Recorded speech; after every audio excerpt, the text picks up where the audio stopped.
We recently did a survey of the education sector for the information disruption sector of the BSIA to find out how prominent the data disposal and data protection issues were amongst that sector.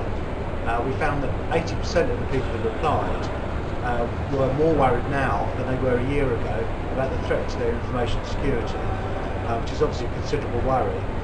Hand in hand with that, we also found that 34% of educational establishments that replied didn't do any training at all on data protection issues for their staff. Clearly one goes hand in hand with the other. We also found that 66% of schools are not using a professional security shredding company.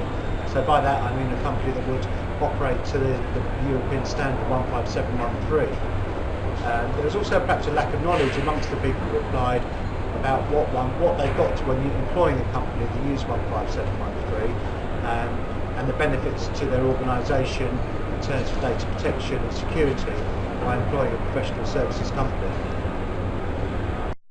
We also found that, interestingly, it wasn't just the financial information that the educational establishments held, which was of major concern to them. That only accounted for about 11% of respondents. We found that the huge majority, the 79%, were much more concerned with student records, which is encouraging that they're taking their data protection seriously on that side.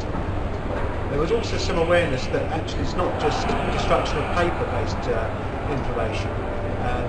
About half the respondents were as concerned about the disposal of paper records as they were about disposal of information held on magnetic media like tapes, discs and DVDs. So there is an awareness of that, but perhaps not as high as it should be.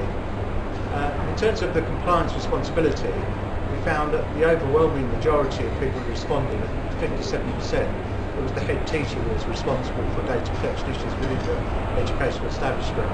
And a relatively small 11% cited the bursar as the person responsible.